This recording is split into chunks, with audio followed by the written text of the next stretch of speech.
Hello, I'm Karina Bharne, Executive Director with Symphony Tacoma. We are thrilled you are joining us for A Messiah for Our Time, featuring Symphony Tacoma voices led by Geoffrey Boers, an amazing cast of 4 vocal soloists, and of course, your Symphony Tacoma. If you're new to Symphony Tacoma, welcome, and we hope you will consider subscribing to our YouTube page by pressing the subscribe button on the bottom right-hand side of your screen. Before we begin our program this evening, please help me thank our sponsors: Multicare, Tacoma Creates, National Endowment for the Arts, Columbia Bank, Pacific Lutheran University School of Arts and Communication, FindYourFlushot.com, and Annie Wright Schools. Symphony Tacoma has brought all this programming to you free of charge, thanks to our support from our corporate sponsors as well as supporters like you. We hope you'll consider making a year-end donation, which is tax-deductible, by going to symphonytacoma.org/support for more information. From our board, staff, and musicians, we'd like to wish you a happy and safe holiday season. Good evening. I'm Sarah Ioannides, and as Music Director with Symphony Tacoma, I'd like to welcome you to Symphony Tacoma and Symphony Tacoma Voices' presentation of Handel's Messiah, a Messiah for our time. For the past 18 years, we've been presenting performances of the Messiah in this region, and every year we do something a little differently as we continue to try to make this message fresh and meaningful to our audiences. And this year is like no other. It's a virtual performance and breaks new fresh ground and makes history under these extraordinary and unprecedented circumstances. Beyond the spectacular and treasured masterpiece of Handel's music, which has stood the test of time, some 279 years since being written, this rare production speaks to our current time through pictures and video. We've created a program that offers selections and highlights that will tell the overall story of the Messiah. What you'll see are new recordings made by our Symphony Tacoma musicians and expert faculty soloists from Pacific Lutheran University, as well as photographs supplied by our wider community and Symphony Tacoma family. These photographs will dramatically bring the story into our time. We've cast Handel's Messiah in a new light and giving relevance, I hope, to the story and how it relates to what we are today. It not only draws upon the original meaning of the text and story, but interweaves our tales of today with powerful imagery. In a message of hope, we wish that our Messiah brings you hope, just as Handel's did. Thank you for watching and being with us. Please let me welcome our esteemed conductor of the Symphony Tacoma Voices, Geoffrey Boers, a Messiah for our time. Handel's Messiah is perhaps the most beloved choral work of all time. Its messages of comfort, hope, and joy are timeless and have moved audiences for countless generations. From the very beginning, Handel composed a work for all people. He, in a sense, translated the ancient story to his contemporary audience so that the power and the meaning of the original story might be known again. So, rather than emphasizing the drama of the literal characters of the biblical story, he focused on capturing the universal themes of suffering and compassion, of darkness and light. Tonight's presentation is yet another translation of that ancient story as it relates to our world today. From the first performance, Messiah was more than just an oratorio. Its themes, its music, and even its prophets were intended to comfort people and lift up the lowly. These messages resound loudly in our world today. Let's listen to our tenor soloist James Brown's thoughts on this. The opening of Messiah is I think of it in a more personal sense, and I think about it as a promise that we will build a place in this world for peace and forgiveness of sins and building the New Jerusalem, as William Blake put it. And then every valley is about everyone sort of meeting in the middle. I think about how Russell Wilson talks about not getting too high, not getting too low, but staying right in the middle. And I think, and for him, that's that Zen moment of perfect performance.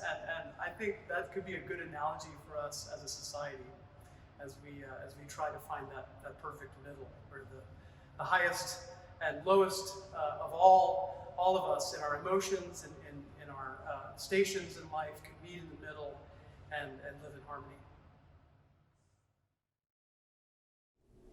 Comfort, Justice, and Hope. Part the first of Handel's Messiah.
the organ.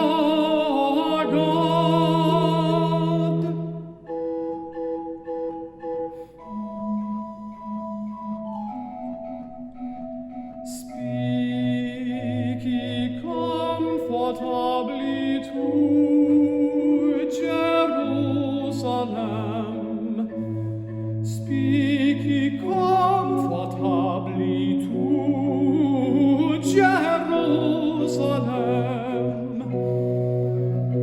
and cry unto her that her warfare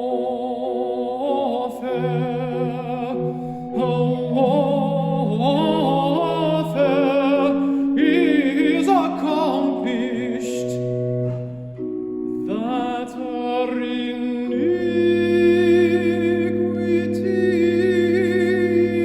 is pardoned, that her iniquity is pardoned.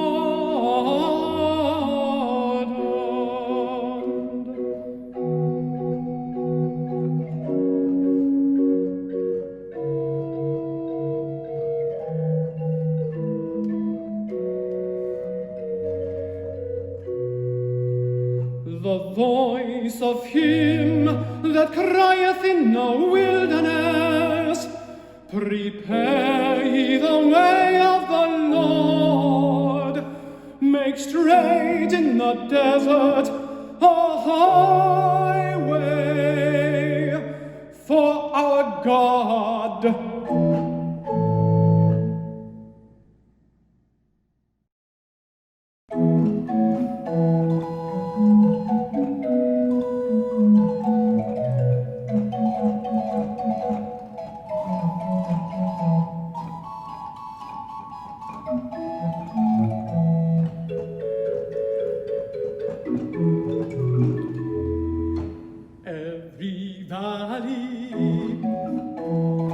Every valley shall be exalted, shall be exalted,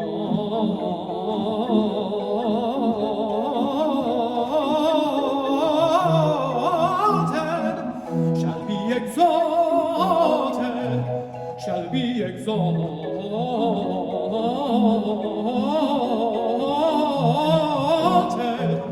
and every mountain and hill made low, the crooked straight, and the rough places plain,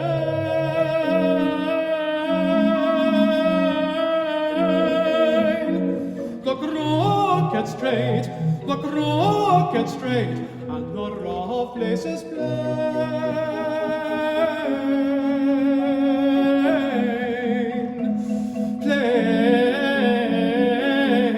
and the rough places plain.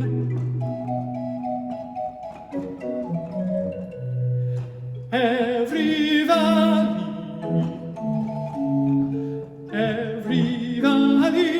shall be exalted,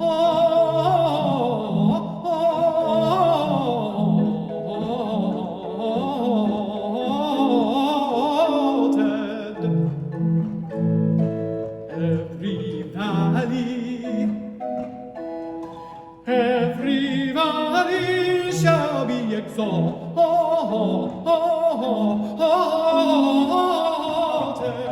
and every mountain and hill made low, the crooked straight, and the rough places plain, and the rough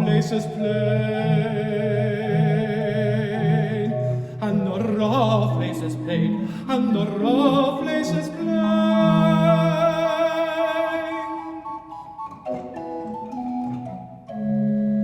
The crooked straight, and the rough places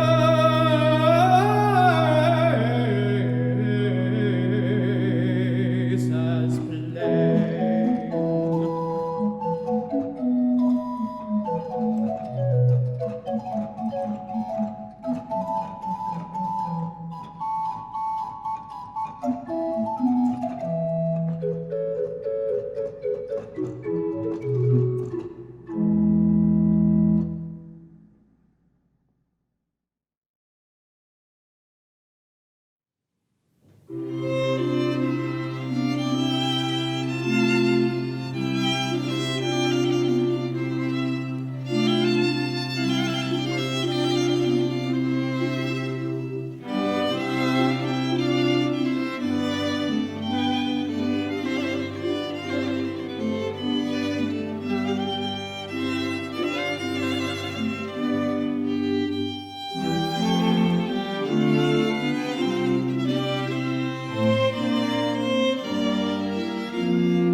Love is certainly the greatest gift that we have to give each other.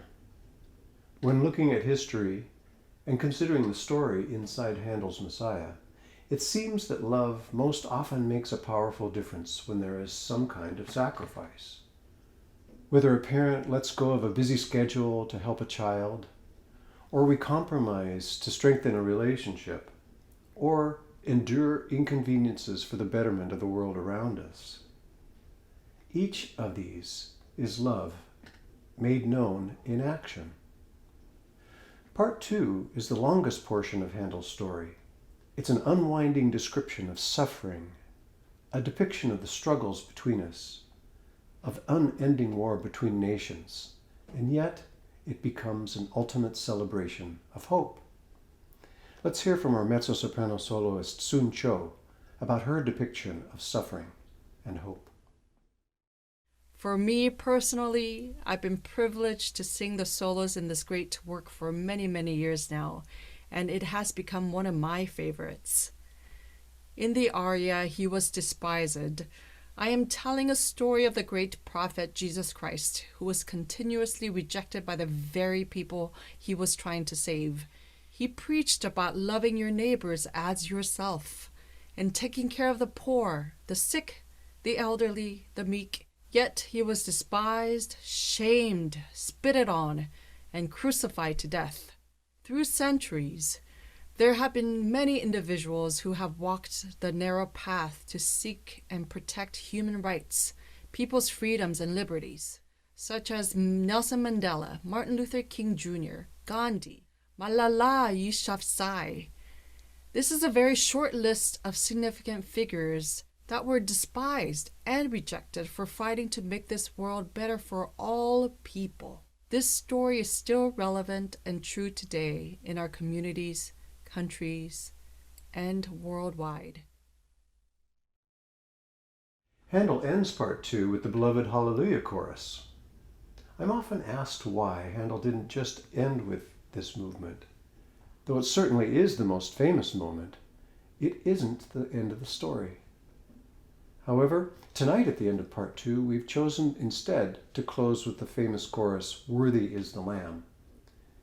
This chorus, which typically ends Messiah, emphasizes the point that love, sacrifice, and enjoying the world around us is our greatest gift.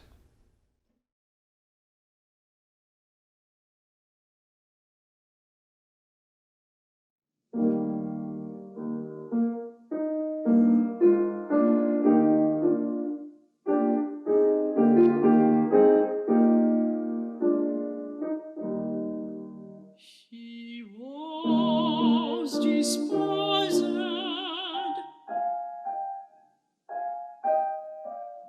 despised and rejected,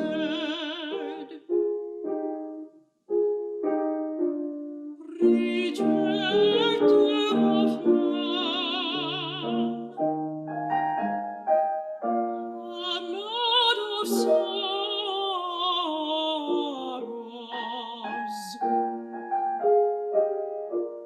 a man of sorrows, and acquainted with grief, a man of sorrows, and acquainted with grief. He was despised, rejected. He was despised and rejected of man, a man of sorrows and acquainted with grief, a man of sorrows and acquainted with grief. He gave his back to the smiters. He gave his back to the smiters, and his cheeks to them that plucked off the hair.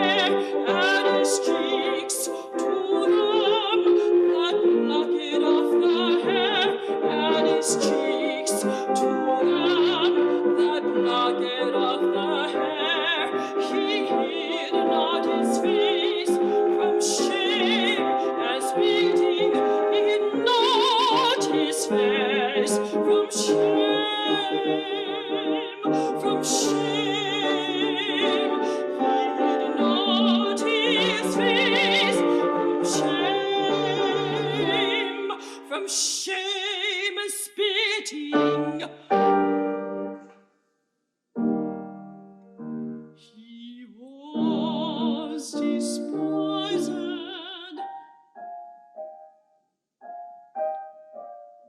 despised and rejected, rejected of men, a man of sorrows,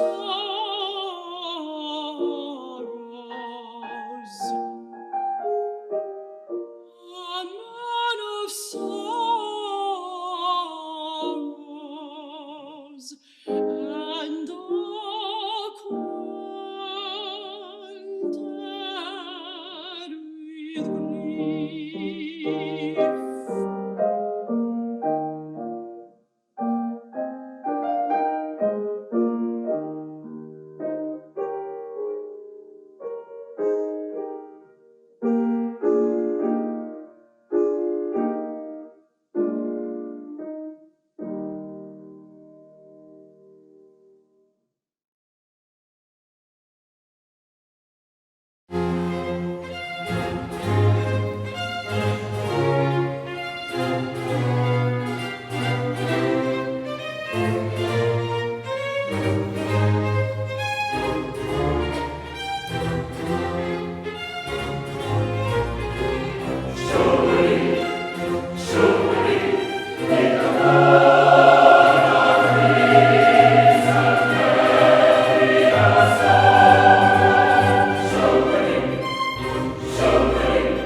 sorrow.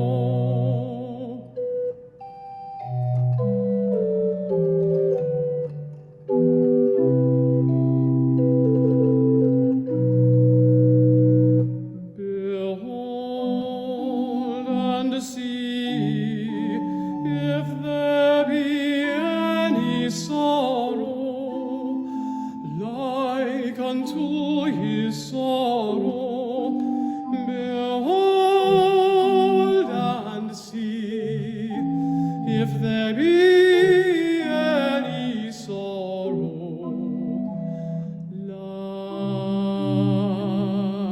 like unto his sorrow.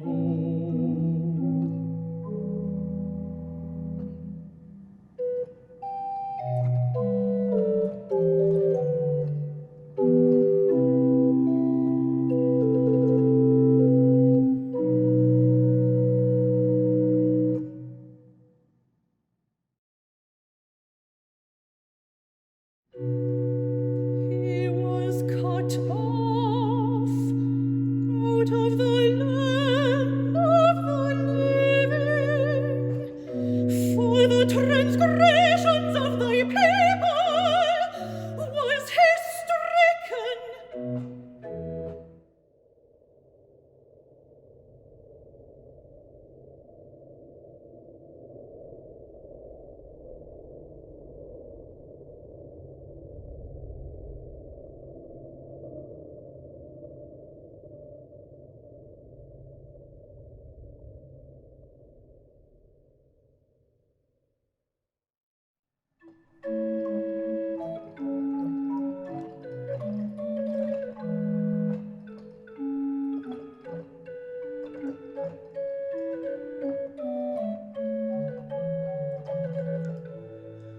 But thou didst not leave his soul in hell. But thou didst not leave his soul in hell, nor didst thou suffer, nor didst thou suffer thy Holy One to see corruption.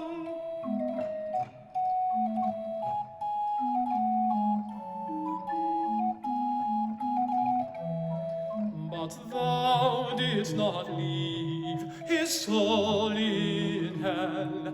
Thou didst not leave his soul in hell.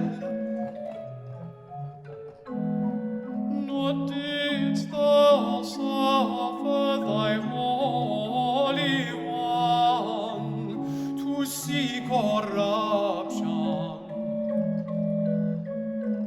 Nor didst thou suffer thy Holy One to see corruption. Nor didst thou suffer thy Holy One to see corruption.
Part the third is the shortest portion of Handel's Messiah, and it's all about transformation. While the original biblical story focuses on death and resurrection, Handel, like Brahms many years later in the German Requiem, seems to focus on comfort and hope for the living. The message is that we can be transformed by suffering and sacrifice to start a more compassionate, loving life right now. Hope can lead us out of times of trouble. Hope can lead us into action, and hope can lead us into joy. Our soloists speak well to the ideas of compassion and change.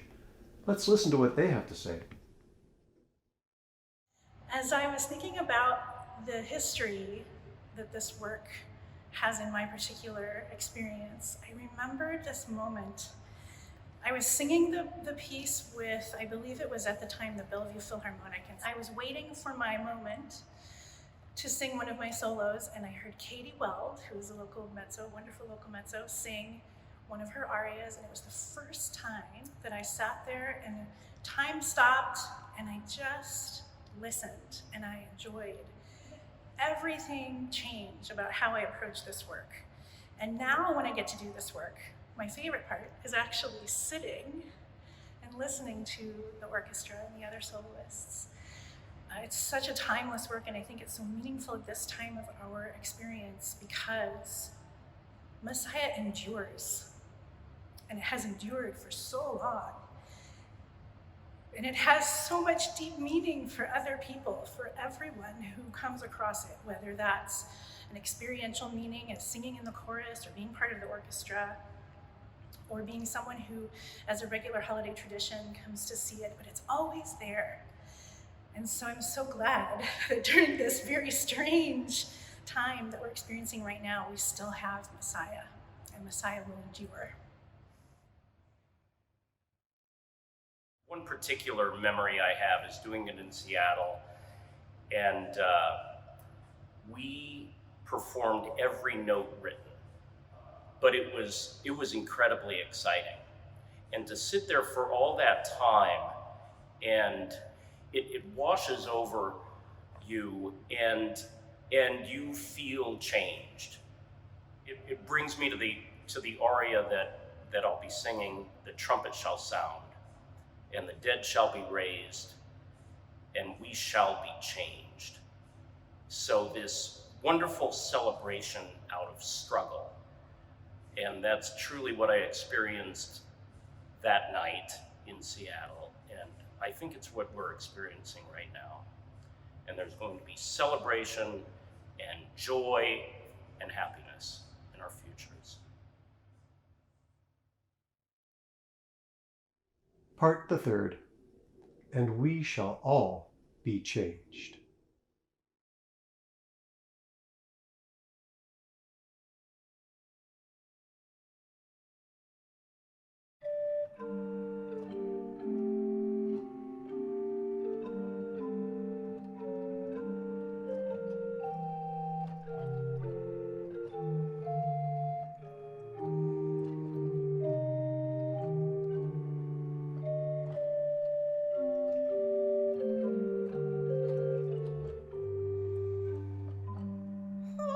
Beautiful are the feet of them that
We shall not all sleep, but we shall all be changed in a moment, in the twinkling of an eye, at the last trumpet.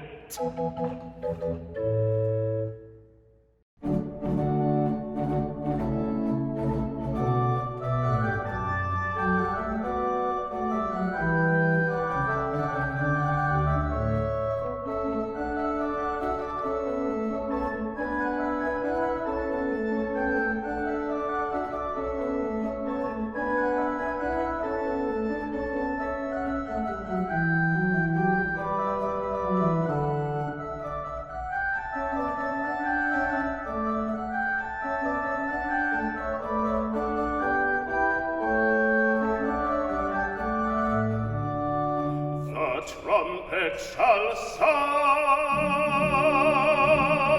and the dead shall be raised, and the dead shall be raised incorruptible.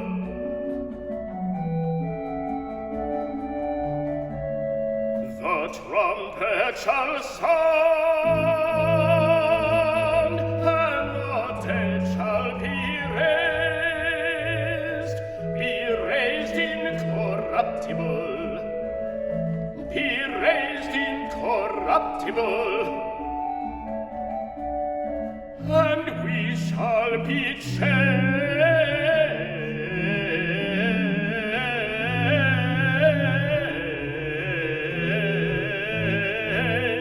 and we shall be changed.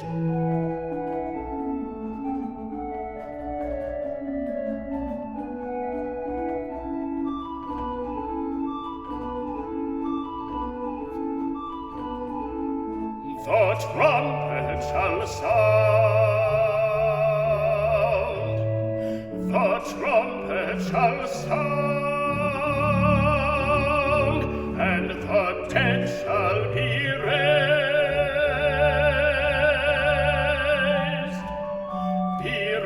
incorruptible, be raised incorruptible,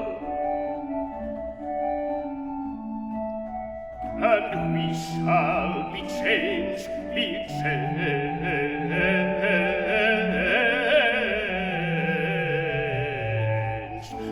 we shall be changed,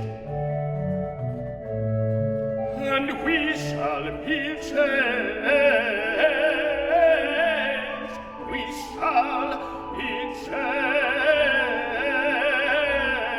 and we shall be changed, and we shall be changed,